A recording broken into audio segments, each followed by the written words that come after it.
Alguém tire essa velha suja daqui. Ela não combina com o luxo da minha festa. Minha nora gritou isso no casamento, na frente de todos os convidados. Meu filho baixou a cabeça envergonhado, mas não disse nada. Senti as lágrimas queimarem, mas não as deixei cair. Apenas me levantei devagar e caminhei até a saída. Na porta da igreja, parei. Peguei meu celular e abri as fotos que havia guardado há anos. Digitei uma mensagem simples e enviei no grupo da família. Quando meu filho olhou a celular, seu rosto ficou branco como a parede. Minha nora perguntou: "O que foi?" Ele mostrou o telefone para ela. O buquê escorregou de suas mãos. As palavras saíram do microfone e ecoaram pelas paredes do salão de festas do Hotel 5 Estrelas como uma sentença. 300 pares de olhos viraram para mim simultaneamente. 300 testemunhas da minha humilhação pública. Senti o calor subir pelo pescoço, mas mantive o rosto impassível. Não ia dar a ela o gosto de me ver desmoronar. Eu estava parada na entrada do salão, com meu vestido cinza claro, simples, sem brilho, sem joias ostentosas penduradas no pescoço. Apenas um colar fino de prata que minha mãe me deu antes de morrer. Meu cabelo estava preso num coque baixo, prático e discreto. Eu tinha acabado de chegar, um pouco atrasada porque fiquei ajudando as madrinhas com os buquês nos bastidores. Como sempre fiz, como sempre faço. Ajudar sem esperar reconhecimento. Trabalhar nos bastidores enquanto outros brilham na frente. Mas Isabela Duarte, a noiva do meu filho, de pé no altar com seu vestido branco que custou R$42 mil, eu sei exatamente o valor porque paguei metade, me viu entrar. E não perdeu a oportunidade de me destruir na frente de todo mundo. Sério, gente, olha só. Parece que veio da rua pedir esmola. Ela riu. Uma risada aguda, performática, feita para arrancar risadas dos outros. E arrancou. Alguns convidados riram alto, constrangidos, mas obedientes. Outros abaixaram os olhos, envergonhados por testemunhar aquilo. Vi mulheres de vestidos caríssimos cobrindo a boca com as mãos, chocadas. Vi homens de terno italiano desviando o olhar. O salão cheirava a flores caras, aquelas importadas que Isabela fez questão de encomendar de um fornecedor de São Paulo.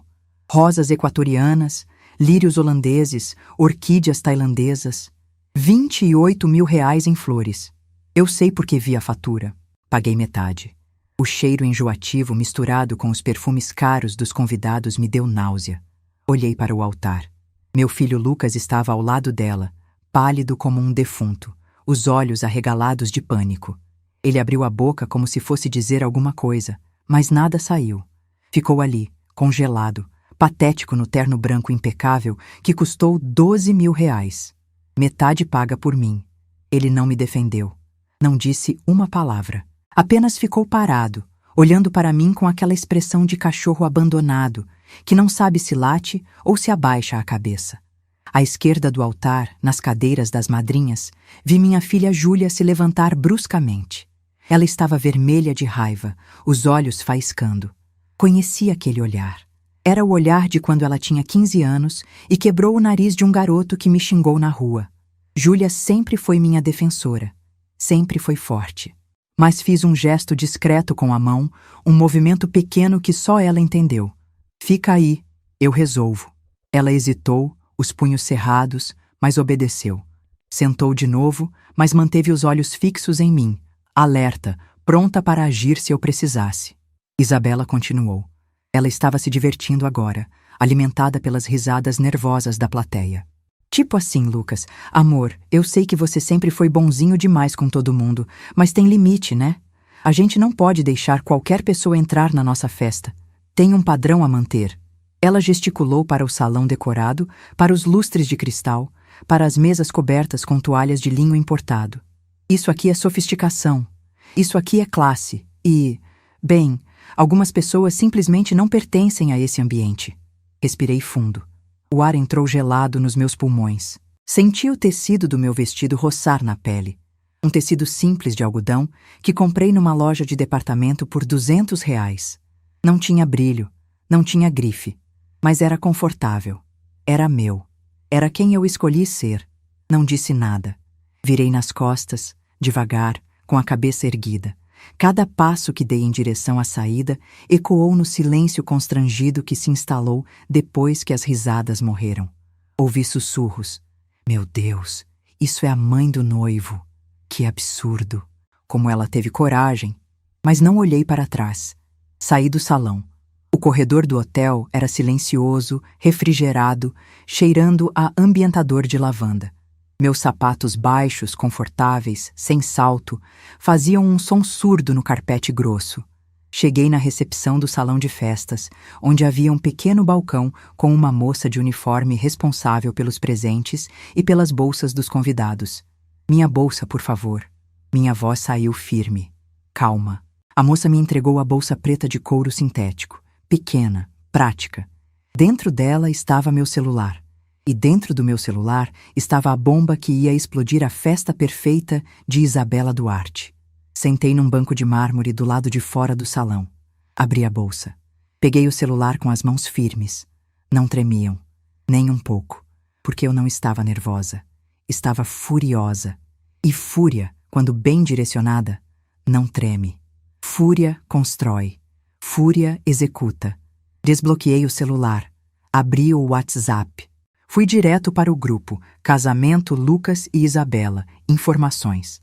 343 participantes. Todos os convidados. Todos os fornecedores. Todos os padrinhos e madrinhas. Todo mundo que precisava saber a verdade estava ali, naquele grupo que Isabela criou para manter todos informados sobre os detalhes da festa mais linda do ano, como ela escreveu na descrição. Comecei a enviar as fotos, uma por uma, devagar, calculado. Primeira foto. Print de uma transferência bancária da minha conta para a conta do Lucas. Data: 15 de março. Valor: R$120 mil.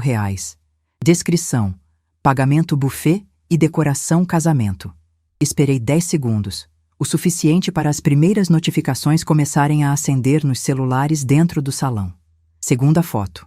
Outro print de transferência. Data: 22 de março. Valor: R$80 mil. Descrição: vestido noiva, alianças, fotógrafo e vídeo. Mais 10 segundos. Imaginei os convidados pegando os celulares discretamente, franzindo as testas, tentando entender o que estava acontecendo. Terceira foto. Contrato do salão de festas do Hotel 5 Estrelas. Em meu nome, Estela Siqueira. Quitado integralmente no dia 10 de abril. Valor: R$200 mil. Assinatura reconhecida em cartório. Carimbo do hotel. Tudo oficial. Tudo documentado. Tudo verdadeiro. Esperei mais 30 segundos agora. Queria que as pessoas tivessem tempo de processar, tempo de somar. 120 mil, mais 80 mil, mais 200 mil. 400 mil. Metade de todo aquele casamento luxuoso, daquela festa sofisticada, daquela ostentação toda tinha sido paga pela velha suja que Isabela acabou de expulsar do salão. Então enviei a quarta foto. Essa era diferente. Essa não tinha nada a ver com dinheiro. Essa tinha a ver com caráter. Ou falta dele. Era uma captura de tela de conversas do Instagram. Mensagens trocadas entre Isabela e um homem chamado Rodrigo Tavares. Mensagens de 2 meses atrás. Enquanto ela escolhia flores importadas e provava vestidos caríssimos, ela escrevia para outro homem. Saudade de você, amor. Você faz falta aqui do meu lado. E ele respondia: quando vai largar esse trouxa e voltar para mim? E ela: logo, amor. Esse casamento é só por segurança financeira. Preciso garantir meu futuro primeiro. Você sabe que é você que eu amo de verdade. Quinta foto. Isabela e Rodrigo Tavares entrando num motel na zona norte da cidade. Data: 3 semanas antes do casamento. A foto estava nítida. Dava para ver o rosto dos dois, o carro dele, a placa do motel. Sem margem para dúvida.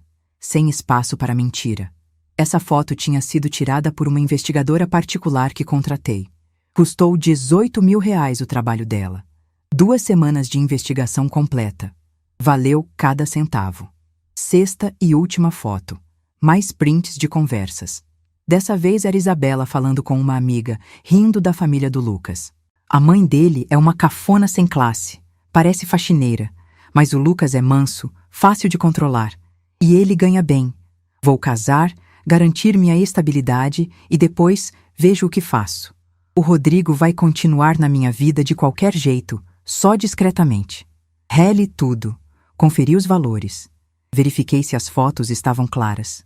Tudo perfeito. Tudo verdadeiro. Tudo irrefutável. Então, digitei a mensagem final, palavra por palavra, com o cuidado de quem está escrevendo uma sentença.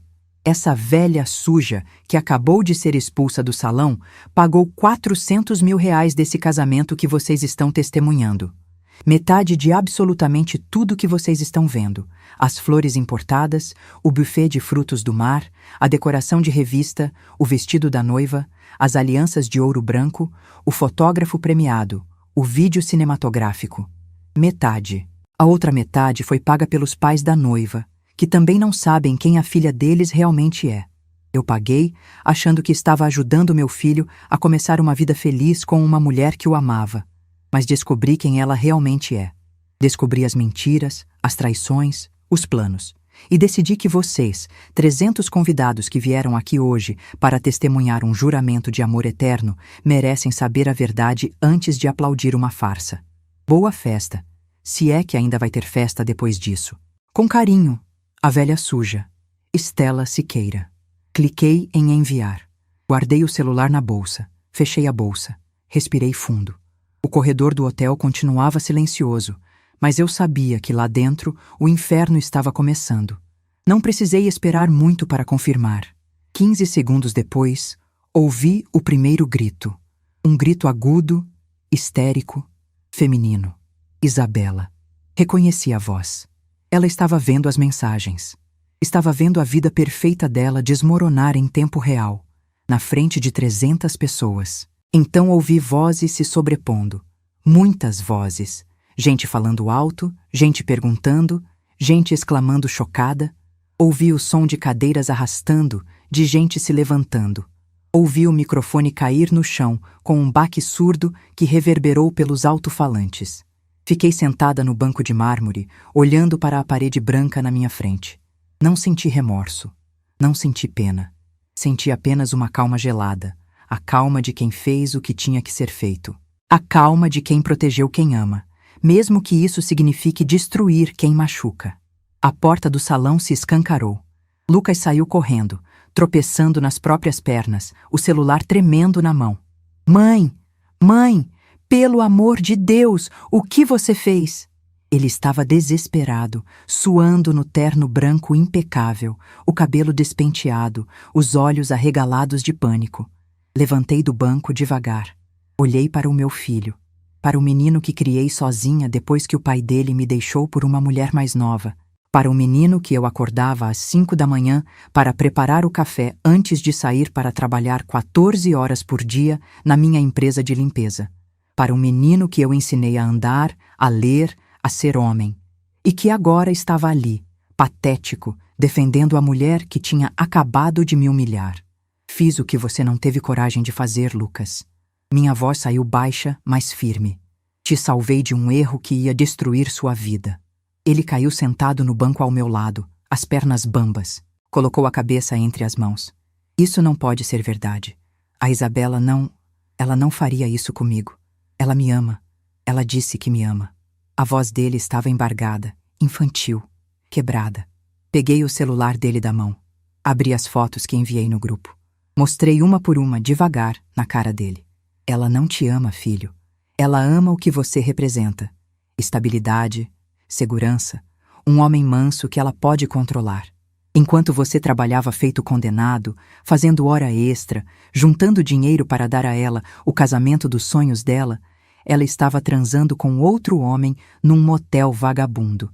E rindo de você, rindo de mim, rindo da gente. Vi as lágrimas escorrerem pelo rosto do meu filho. Lágrimas que mancharam o terno branco caríssimo. Lágrimas de humilhação, de dor, de vergonha. Mãe, eu não sabia.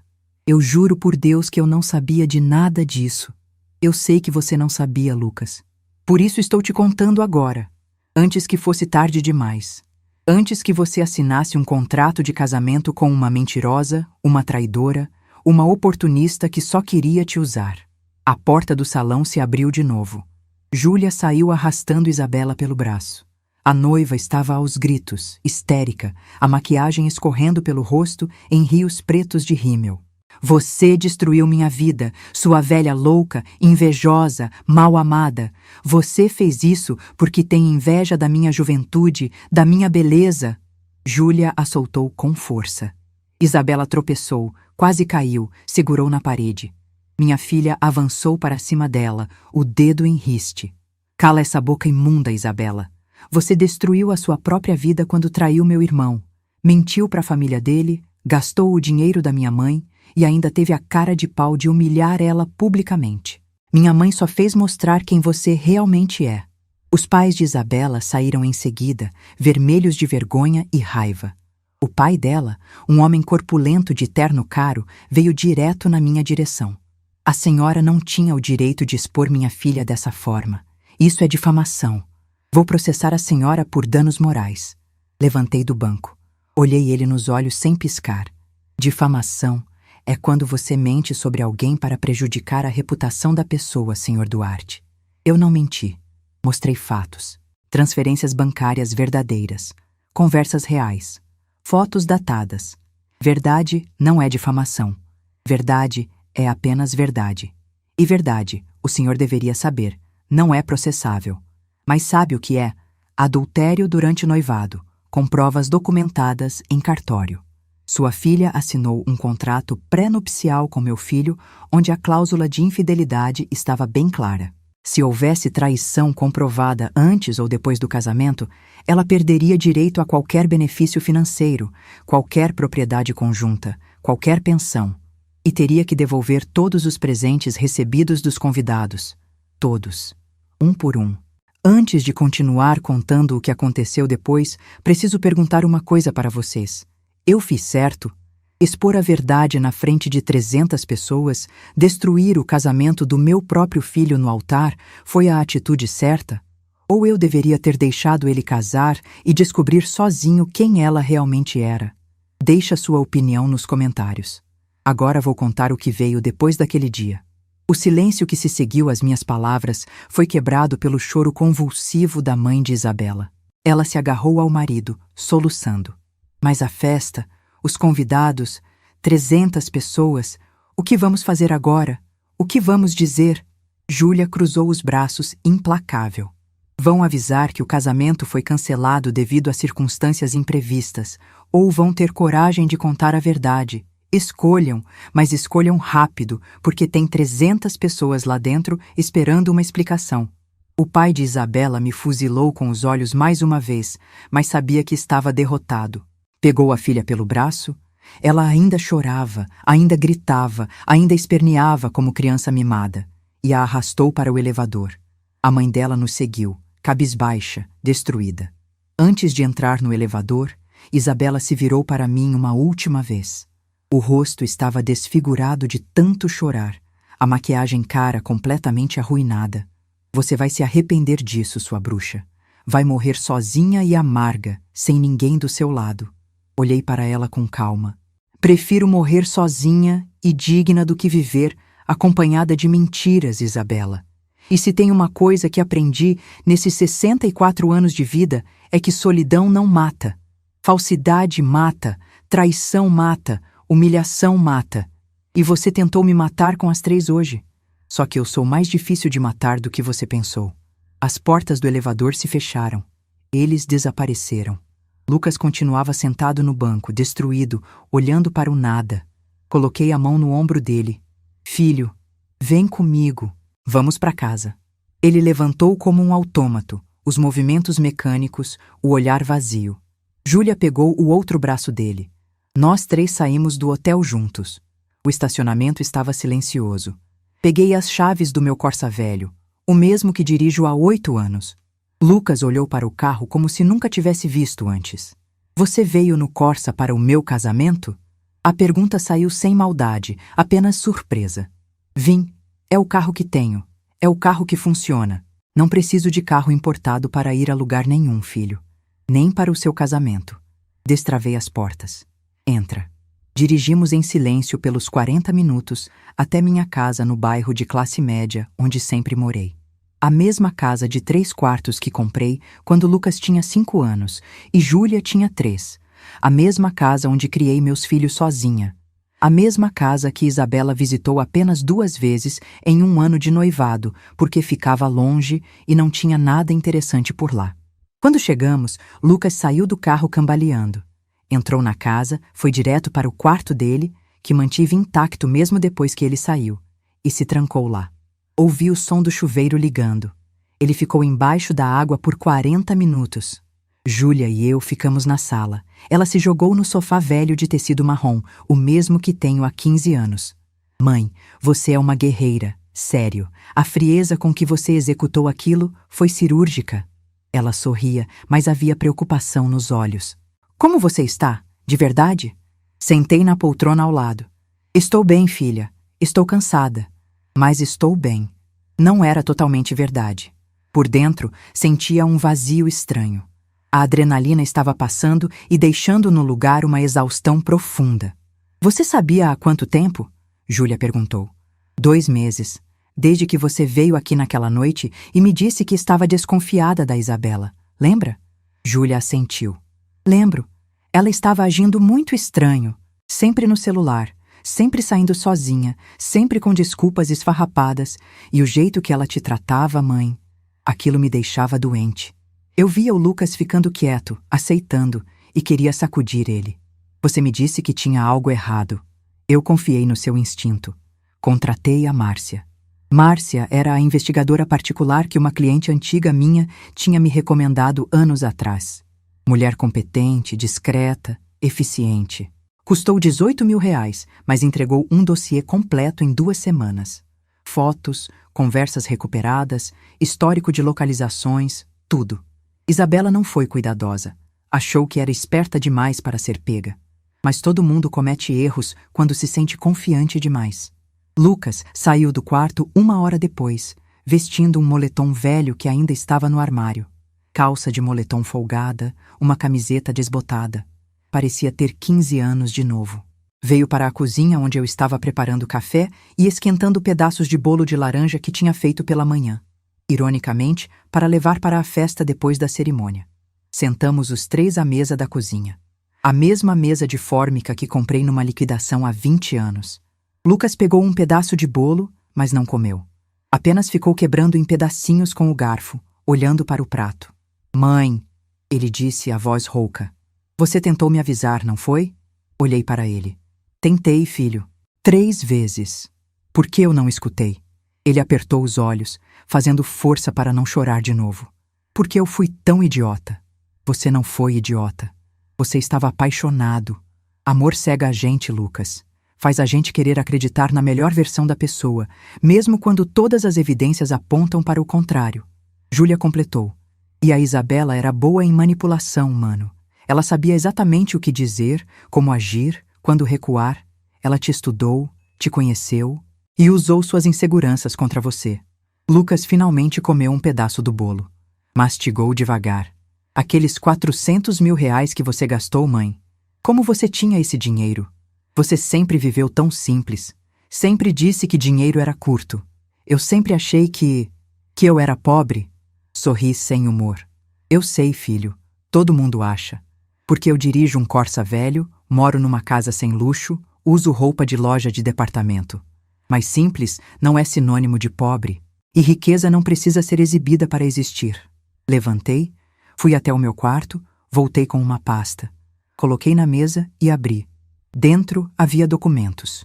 Muitos documentos. Vendi minha empresa de limpeza industrial há 3 anos, Lucas. Lembra da Clean Perfect?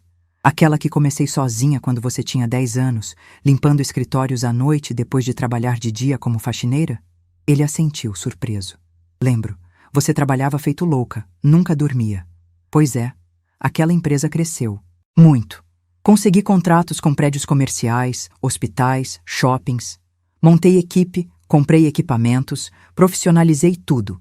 Quando vendi, 3 anos atrás, vendi por 3.500.000 reais.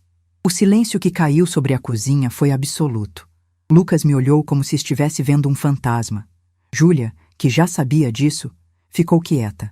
Investi tudo em fundos seguros, CDBs, Tesouro Direto, algumas ações. Vivo da renda. Recebo em média R$ 15.000 por mês sem fazer absolutamente nada. Tenho dinheiro guardado, tenho patrimônio. Mas não preciso provar isso para ninguém. Não preciso de carro importado, roupa de grife, casa em condomínio fechado. Vivo do jeito que me faz feliz, do jeito que escolhi viver. Lucas colocou a cabeça entre as mãos. A Isabela nunca perguntou, nunca quis saber. Ela só julgou.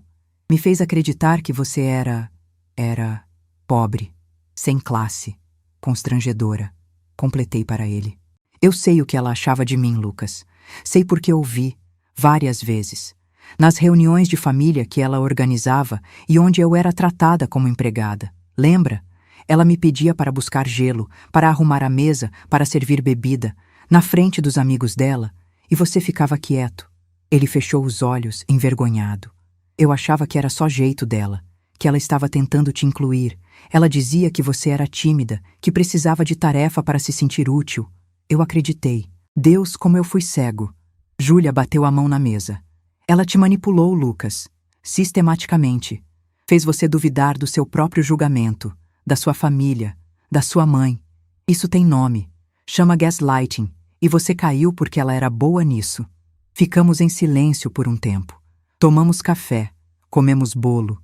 Sons simples, domésticos, reconfortantes. O relógio da cozinha marcava 6:30 da tarde. O casamento deveria estar acontecendo agora. A festa deveria estar no auge. Mas em vez disso, estávamos os três ali, na minha cozinha humilde, processando a destruição de uma farsa. Lucas quebrou o silêncio. O que eu faço agora, mãe? Agora você se reconstrói, filho. Tijolo por tijolo. Do mesmo jeito que eu me reconstruí quando seu pai me deixou grávida da Júlia por uma secretária 20 anos mais nova. Do mesmo jeito que reconstruí minha vida financeira depois que perdi tudo no divórcio. Do mesmo jeito que reconstruí minha dignidade depois de ser humilhada 1000 vezes. Você aguenta. Você sobrevive. Você aprende. E você segue em frente. Nos dias que se seguiram, a casa ficou pesada. Lucas mal saía do quarto. Júlia ia e voltava, dividindo o tempo entre o escritório de advocacia e ficar de olho no irmão. Eu continuei minha rotina normal. Acordava cedo, fazia meu café, lia o jornal, cuidava das plantas, cozinhava. Vida seguindo. Isabela tentou contato. Muitos contatos. Ligações, mensagens, e-mails. Eu bloqueei tudo. Lucas não bloqueou, e isso foi um erro. Ela o bombardeava com mensagens chorosas, manipuladoras. Foi só um erro, amor. Eu estava confusa. Aquele homem não significa nada. Se eu casar com você, juro que vou ser fiel. Lucas não respondia, mas também não bloqueava. Ficava só olhando as mensagens, sofrendo. Na quinta noite após o casamento cancelado, Isabela apareceu na porta da minha casa. Eram 10 da noite. Toquei a campainha insistentemente. Abri a porta e a encontrei ali, sem maquiagem, de moletom, cabelo preso, olheiras profundas. Parecia ter envelhecido 10 anos. Estela, por favor, preciso falar com o Lucas. A voz dela estava mansa, suplicante, muito diferente da voz arrogante que usou para me humilhar no altar. Não, por favor, só 5 minutos. Só quero explicar. Não há nada para explicar, Isabela. Você traiu, você mentiu, você humilhou. E agora está sofrendo as consequências. Vai embora. Ela começou a chorar. Eu perdi tudo. Perdi o emprego. Perdi os amigos. Todo mundo está falando de mim. Minha vida acabou. Olhei para ela sem pena. Sua vida não acabou. Sua farsa acabou. Agora você vai ter que viver de verdade, sem máscaras, sem mentiras. E é assustador, eu sei. Mas é necessário. Vá embora, Isabela. E não volte mais aqui. Ela saiu chorando. Júlia conseguiu uma medida protetiva 2 dias depois, alegando assédio e perturbação. Isabela foi proibida de se aproximar de qualquer um de nós por 180 dias. Mas a paz não durou muito. Uma semana depois do casamento cancelado, recebi uma ligação do meu banco. Era a gerente, Patrícia, que cuida da minha conta há anos. Dona Este continuar, 1312. Ela, preciso informá-la sobre uma movimentação suspeita. Alguém tentou fazer um saque de 50 mil reais da sua conta usando procuração falsa. Meu sangue gelou. Como assim procuração falsa? Um homem se apresentou na agência com um documento alegando ter procuração para movimentar sua conta. Nosso sistema de segurança detectou inconsistências e bloqueamos, mas achamos melhor avisar. Pedi cópia de tudo. Quando vi o documento, reconheci a assinatura falsificada. Era parecida com a minha, mas não era. E o nome do procurador? Rodrigo Tavares. O amante de Isabela estava tentando me roubar. Mostrei para Júlia. Ela ficou lívida. Isso é tentativa de estelionato, mãe. É processo, é polícia, é cadeia. Respirei fundo. A dor de cabeça que sentia desde o casamento piorou. Júlia, me faz um favor. Investiga esse Rodrigo. Quero saber tudo sobre ele. Tudo. Júlia, sempre eficiente, trouxe o dossiê 3 dias depois. Rodrigo Tavares tinha ficha. Já havia sido processado 2 vezes por falsificação e 1 vez por agressão à ex-namorada.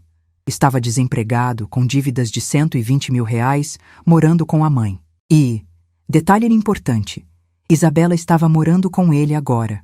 Os pais dela a expulsaram de casa depois do escândalo. Então, era isso. Isabela e o amante estavam desesperados, sem dinheiro, e tentaram me roubar. Acharam que eu era presa fácil. A velha suja não saberia se defender. Errado. Fiz o boletim de ocorrência. Júlia moveu o processo. A polícia foi na casa da mãe de Rodrigo. Ele foi preso em flagrante quando tentou sacar dinheiro usando outra procuração falsa, dessa vez da própria mãe. Isabela estava com ele. Foi levada para prestar depoimento. Negou tudo. Disse que não sabia de nada. Mas o celular dela tinha mensagens combinando o golpe. Quando soube disso, não senti vitória. Senti tristeza. Tristeza por Lucas, porque ele ia sofrer de novo vendo a mulher que amou se revelar ainda pior do que imaginávamos. Contei para ele na cozinha, na hora do café da tarde. Lucas ouviu em silêncio, o rosto sem expressão. Quando terminei, ele apenas disse: "Eu realmente não conhecia ela, não é, mãe?" "Não, filho. Você conhecia a versão que ela inventou de si mesma, a máscara, a personagem. A Isabela de verdade estava escondida embaixo disso tudo." Ele levantou, foi até a janela, ficou olhando para a rua. "Obrigado, mãe. Obrigado por ter me salvado. Se você não tivesse feito o que fez, eu estaria casado com ela agora. E ela estaria roubando você, roubando a gente. E eu ia ficar do lado dela, cego, achando que você estava sendo injusta." Caminhei até ele, abracei por trás. "Você não ia ficar cego para sempre, Lucas. 1 hora ia enxergar. Só aceleramos o processo." Ele se virou, me abraçou de volta. Choramos juntos. Não de dor, de alívio. Mas no fundo da minha alma, sozinha à noite no meu quarto, eu sentia o peso. O peso de ter destruído o sonho do meu filho. O peso de ter tomado decisões por ele. O peso de ter sido dura, fria, calculista. Mesmo sabendo que tinha feito o certo, doía. Até que, 3 semanas depois do casamento cancelado, algo mudou. Eu estava na cozinha fazendo pão caseiro quando ouvi o barulho de uma notificação no meu celular. Era uma mensagem de um número desconhecido. Abri com cuidado. Era uma mulher. Se identificou como Laura, ex-noiva de Rodrigo Tavares. E o que ela me contou mudou tudo. "Dona Estela, meu nome é Laura Mendes. Não me conhece, mas preciso lhe contar algo urgente sobre Rodrigo Tavares e Isabela Duarte. Por favor, me dê uma chance de explicar. Tenho informações que a senhora precisa saber." Olhei para a mensagem no celular com o coração acelerado. Mostrei para Júlia que tinha vindo almoçar comigo naquele sábado. Ela franziu a testa. "Pode ser golpe, mãe. Pode ser a Isabela usando outra pessoa para te atingir.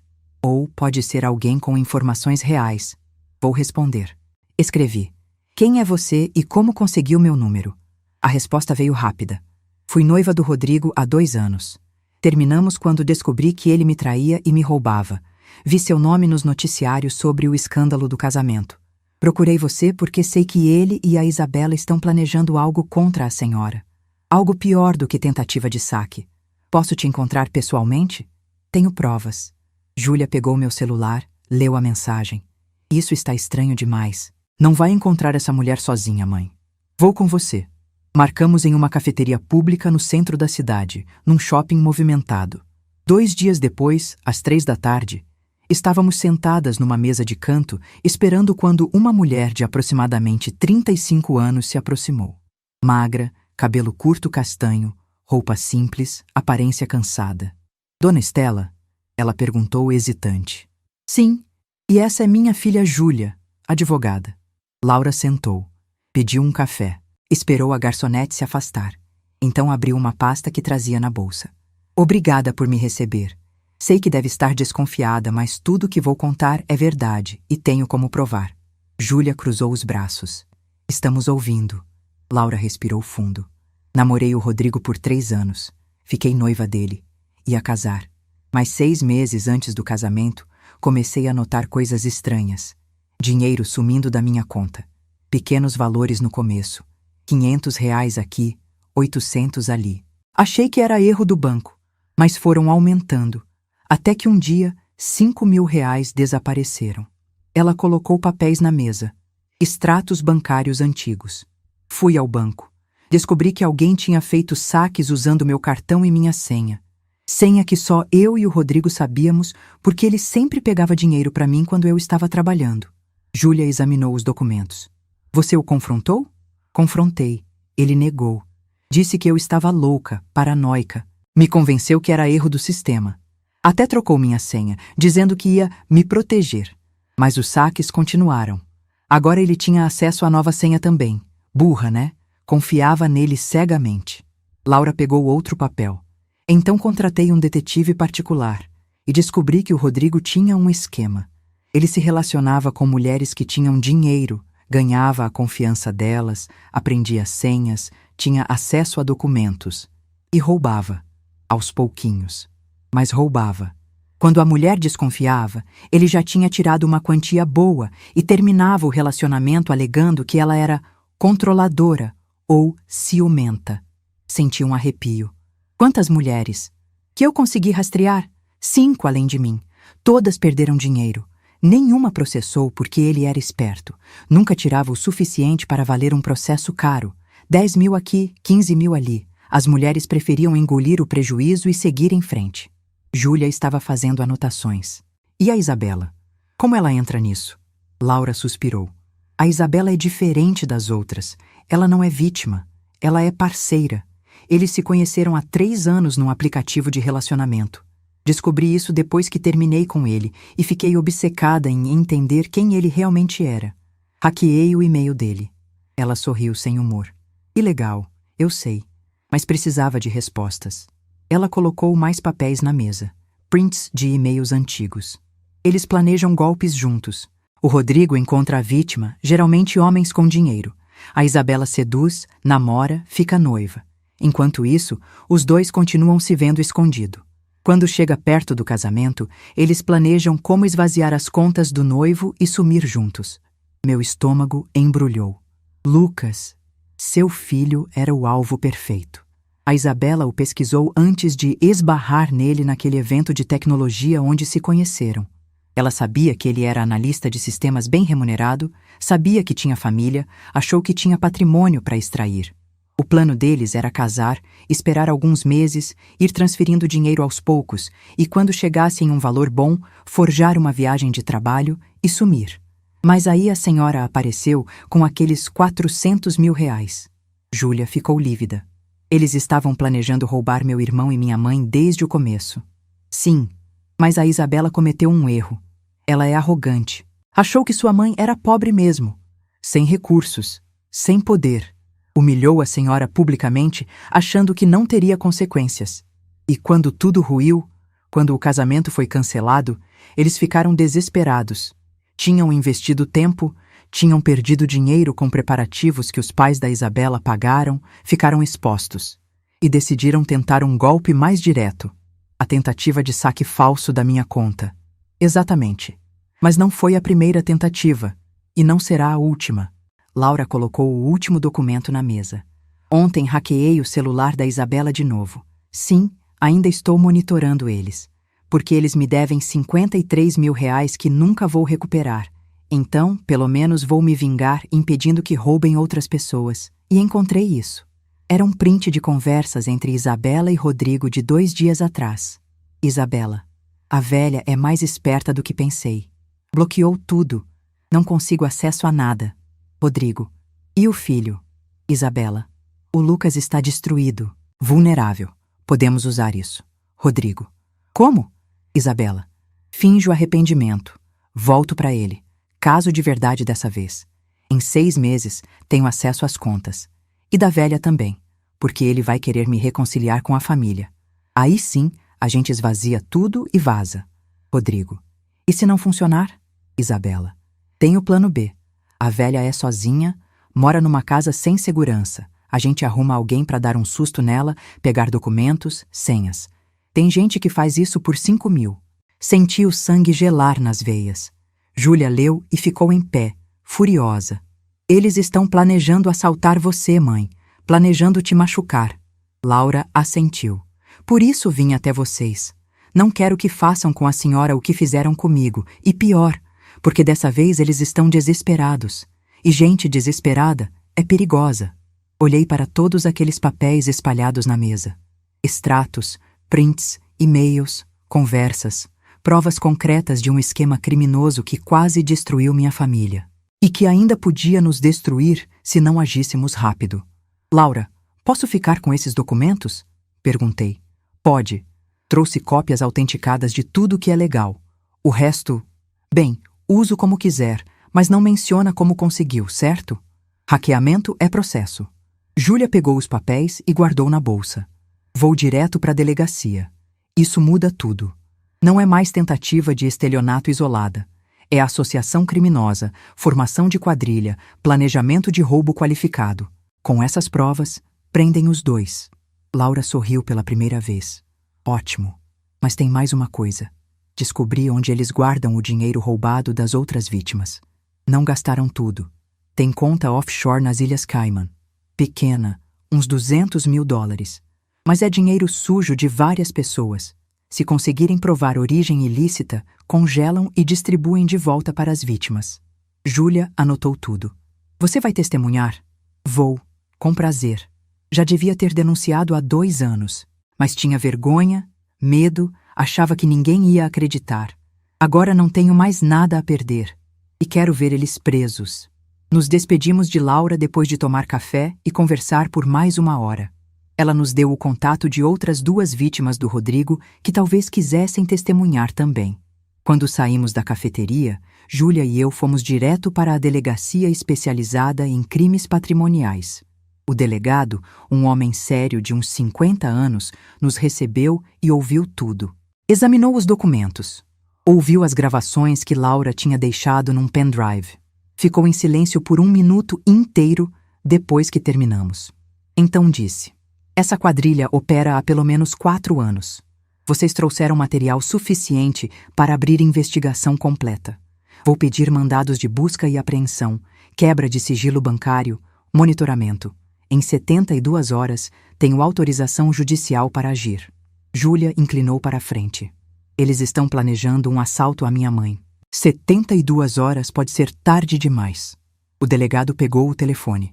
Vou pedir prisão preventiva. Se o juiz autorizar, prendemos hoje à noite.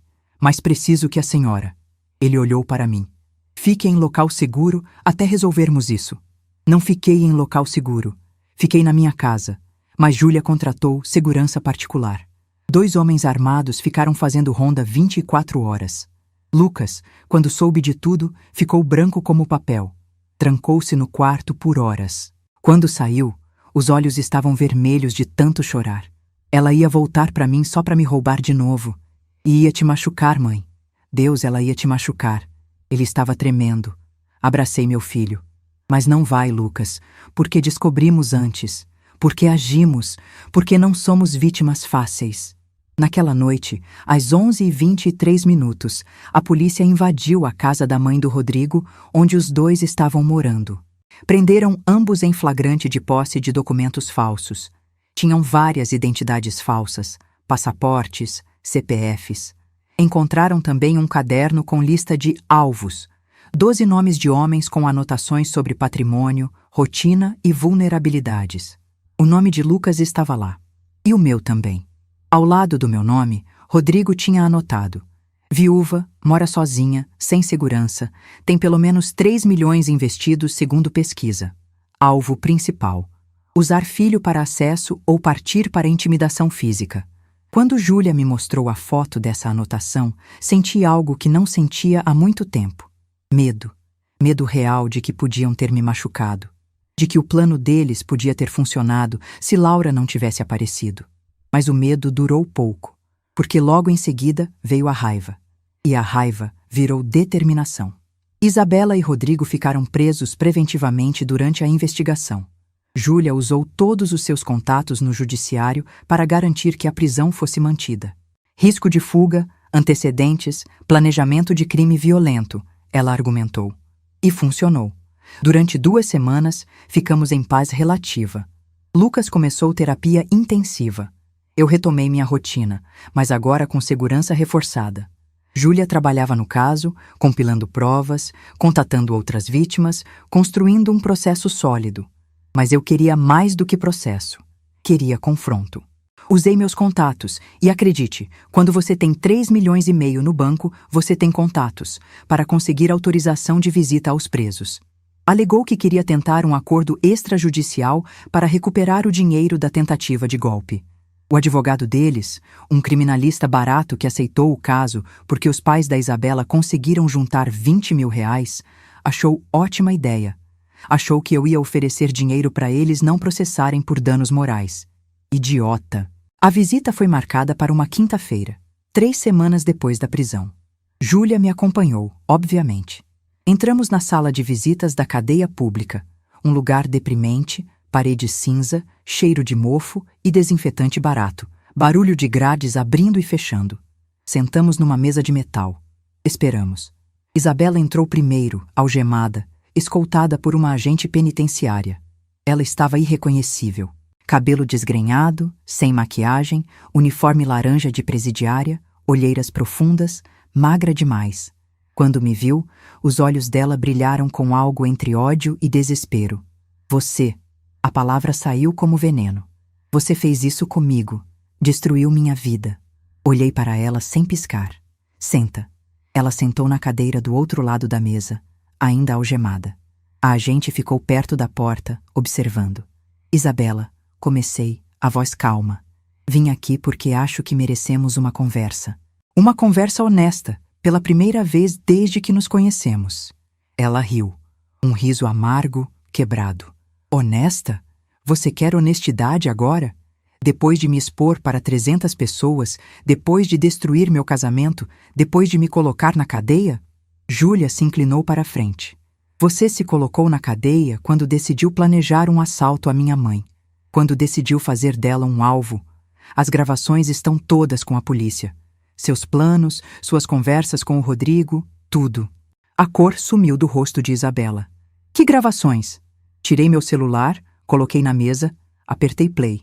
A voz dela saiu dos alto-falantes. A velha é mais esperta do que pensei. Finjo arrependimento. Volto pro Lucas. Caso de verdade dessa vez.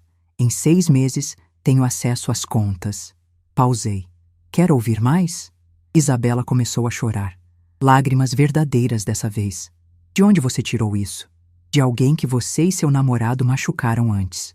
De alguém que decidiu que vocês dois não iam machucar mais ninguém. Guardei o celular. Descobri tudo, Isabela. O esquema com o Rodrigo. As outras vítimas. Os 4 anos de golpes. O dinheiro na conta offshore. Tudo. Ela soluçou, a cabeça caindo para a frente. Eu não queria... As coisas simplesmente aconteceram. Não. Minha voz saiu dura. As coisas não simplesmente acontecem. Você escolheu. Escolheu seduzir meu filho. Escolheu me humilhar. Escolheu planejar nos roubar. Escolheu cada passo dessa traição. E agora vai escolher enfrentar as consequências. Isabela levantou a cabeça. O que você quer de mim? Quer me ver implorar perdão? É isso? Não quero sua humilhação, Isabela. Já te vi humilhada o suficiente. Quero sua confissão. Quero que você admita, na frente das câmeras de segurança dessa sala que estão gravando tudo, que planejou os golpes com o Rodrigo. Quero os nomes de todas as outras vítimas. Quero acesso à conta offshore. E quero que você se declare culpada no processo para não precisarmos de julgamento longo que vai custar dinheiro do Estado e tempo de todo mundo. Ela me olhou incrédula. E em troca? Em troca, vou pedir ao promotor pena reduzida por colaboração. Em vez de 8 anos, você pega 4. Cumpre 2 em regime semiaberto se tiver bom comportamento. Sai com 36 anos, ainda jovem o suficiente para reconstruir sua vida de verdade dessa vez. Isabela ficou em silêncio, pensando, calculando. Por fim perguntou: e o Rodrigo? O Rodrigo vai pegar a pena cheia, 8 anos, sem redução, porque ele tem antecedentes, outras vítimas, e não tem você para protegê-lo mais. Você vai escolher, ou afunda com ele, ou salva a si mesma. Vi o momento exato em que ela entendeu. O momento em que percebeu que o relacionamento verdadeiro dela com Rodrigo era tão falso quanto todo o resto, que ela estava sozinha, que ninguém ia salvá-la. Eu aceito, ela sussurrou. Vou confessar tudo. Vou dar os nomes. Vou dar a senha da conta. Júlia sacou um gravador profissional da bolsa. Então comece. Isabela confessou durante 45 minutos. Disse tudo. Os golpes, os alvos, os valores roubados. Chorou quando admitiu que nunca amou Lucas, que tudo foi planejado desde o começo, que a única coisa real foi a arrogância dela, a certeza de que era mais inteligente que todo mundo, e que isso a destruiu. Quando terminou, estava esgotada. A agente penitenciária a levou de volta para a cela. Rodrigo foi trazido em seguida. Ele estava pior que Isabela. 2 dentes quebrados. Briga na cela, explicou a agente. Olho roxo. Nariz inchado. Ele se sentou com dificuldade. Me olhou com ódio puro. Velha desgraçada, você não sabe com quem está mexendo. Sorri. Sei exatamente com quem estou mexendo. Um ladrão de 5ª categoria que se acha espertinho. Um covarde que usa mulheres para roubar outros homens. Um fracassado que tem 53 mil reais de dívida e mora com a mamãe. Ele tentou levantar, mas as algemas e a agente o seguraram. Cala essa boca. Sua namorada acabou de te entregar, Rodrigo. Confessou tudo. Deu todos os nomes. Inclusive os nomes das outras vítimas que você não sabia que ela conhecia. Ela te vendeu para diminuir a própria pena. E sabe o que é engraçado? Você ia fazer a mesma coisa com ela. Encontramos suas mensagens negociando delação premiada com outro advogado às escondidas. Vocês 2 são iguais. Traidores até o fim. O rosto dele ficou vermelho. Mentira. A Isabela não faria isso. Ela me ama. Júlia riu. Ela não te ama, seu idiota. Ela ama ela mesma, assim como você. E agora vocês 2 vão para celas separadas, em prisões diferentes, cumprindo penas diferentes, e nunca mais vão se ver. A máscara caiu. Rodrigo desmoronou. Começou a chorar. Eu só queria dinheiro. Só queria viver bem. Não é justo. Gente rica tem tudo, e a gente que nasceu pobre tem que se virar, tem que enganar para sobreviver. Olhei para ele com nojo. Rodrigo, eu nasci pobre, mais pobre que você imagina. Passei fome na infância. Minha mãe catava latinhas para comprar pão. Mas sabe qual foi a diferença entre mim e você? Eu escolhi trabalhar. Escolhi estudar à noite depois de trabalhar o dia inteiro. Escolhi construir algo de verdade com minhas mãos calejadas. Você escolheu o caminho fácil, e o caminho fácil sempre, sempre cobra seu preço. E agora você está pagando. Ele abaixou a cabeça, derrotado. Mas vim aqui para te dar uma chance também, continuei. Confessa tudo. Devolve o dinheiro das outras vítimas. Dá os nomes, as senhas, os contatos. Colabora com a justiça e vai pegar 6 anos em vez de 10. É sua escolha. Ele levou 5 minutos, mas aceitou. Saímos da cadeia com as 2 confissões gravadas, autenticadas pela presença da agente penitenciária e das câmeras de segurança. Júlia estava radiante. Mãe, com isso aqui, o processo vai ser rápido. Eles vão ser condenados em 3 meses. E o dinheiro da conta offshore vai ser dividido entre as vítimas. Mas não era suficiente para mim. Ainda faltava uma coisa. Lucas. Cheguei em casa e encontrei meu filho na sala, esperando. Ele sabia onde eu tinha ido. Sabia que ia confrontar Isabela. E estava apavorado, ansioso, destruído. Mãe, o que ela disse? Ela me amava? Alguma coisa era real? Sentei ao lado dele no sofá. Segurei a mão dele. Não, filho. Nada era real. Foi tudo calculado, planejado, desde o primeiro encontro até o dia do casamento. Você era um alvo, igual às outras vítimas antes de você. Vi a dor no rosto dele. A dor de saber que tudo foi mentira. Como eu fui tão burro, mãe? Como não vi? Porque você é bom, Lucas. Pessoas boas acreditam em pessoas. Acreditam em amor. E isso não é burrice. Isso é humanidade. O problema não é você. O problema sempre foi ela. Ele chorou. Muito. Por horas. Júlia veio, ficou com a gente, abraçamos nosso irmão, nosso filho, nossa família, e ali, na sala simples daquela casa humilde, nos reconstruímos juntos. Mas a história ainda não tinha acabado. 3 dias depois do confronto na cadeia, recebi um e-mail. Era de uma jornalista investigativa de um grande portal de notícias. Ela tinha ouvido falar do caso, tinha acesso aos documentos públicos do processo e queria fazer uma matéria completa sobre golpistas de relacionamento. Ela queria me entrevistar. Júlia achou péssima ideia. Mãe, você vai se expor. Todo mundo vai saber da sua vida, do seu dinheiro, de tudo. Mas eu aceitei. A matéria saiu 2 semanas depois. A vingança da sogra, como uma empresária de 64 anos, desmantelou quadrilha de golpistas e salvou o filho. A reportagem contava tudo. O casamento cancelado, a humilhação pública, as provas, a prisão, o esquema completo. Tinha entrevista comigo, com Júlia, com Laura, com outras 2 vítimas do Rodrigo. Viralizou. Em 3 dias, 5 milhões de visualizações. Todo mundo falando, todo mundo comentando. Essa senhora é um exemplo. Nunca subestime uma mãe. Isabela se ferrou com a pessoa errada. Isabela e Rodrigo, da cadeia, viram e finalmente entenderam quem eu realmente era. Não a velha suja que podiam humilhar. A mulher que os destruiu. 3 meses e meio depois, a sentença saiu. Isabela. 4 anos em regime semiaberto por colaboração com a justiça. Rodrigo.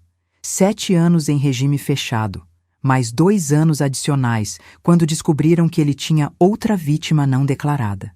Os 2 foram condenados a devolver juntos R$380 mil às vítimas, divididos proporcionalmente. Recebi de volta R$82 mil. O valor que conseguiram rastrear da conta offshore que era originalmente meu, da tentativa de saque falso e de outros pequenos golpes que tinham planejado, mas não executado. Não era nem perto dos 400 mil que gastei no casamento, mas era algo. Doei tudo para uma ONG que ajuda mulheres vítimas de golpes financeiros. Isabela cumpriu 2 anos e meio e saiu em liberdade condicional. Soube por terceiros que ela voltou para a cidade natal, no interior, onde os pais tinham uma fazenda. Continuar 13 de 16, pequena. Trabalha lá, longe de redes sociais, longe de qualquer coisa que lembre sua vida anterior. Nunca mais tentou contato. Rodrigo ainda está preso. Vai ficar até 2032. Vi uma foto dele recentemente numa matéria sobre reincidência criminal. Estava mais velho, mais gordo, com cabelo grisalho, os olhos vazios. A vida que ele construiu de mentiras ruiu, e agora ele constrói nada atrás das grades.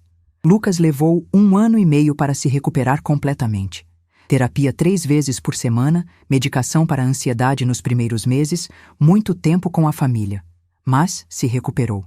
Hoje, 2 anos depois de tudo, ele está namorando uma mulher maravilhosa. Fernanda, professora de ensino fundamental, filha de dona de casa e pedreiro, gente humilde e honesta. Fernanda vem almoçar aqui em casa todo domingo. Me ajuda na cozinha, brinca com minha cachorra que adotei ano passado, conversa sobre a vida. Ela usa roupa simples, não tem carro, mora num apartamento alugado. E é a mulher mais feliz que já vi. Porque felicidade não está em quanto você tem, está em quem você é. Lucas pediu ela em casamento mês passado. Ela aceitou. Vão casar no civil, só família próxima, almoço em casa depois. Sem festa pomposa, sem salão de hotel 5 estrelas, sem ostentação. Simples, verdadeiro, real. Quando Lucas me contou, perguntei: "Você tem certeza, filho? Tem certeza que é ela?" Ele sorriu. "Mãe, eu tinha certeza da Isabela e estava completamente errado. Agora eu tenho paz. E paz é melhor que certeza. A Fernanda me dá paz."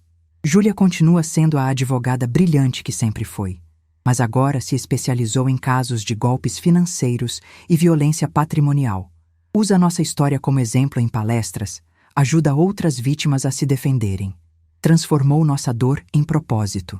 Eu continuo morando na mesma casa, continuo dirigindo o mesmo Corsa, continuo usando roupa de loja de departamento, porque essas coisas não me definem.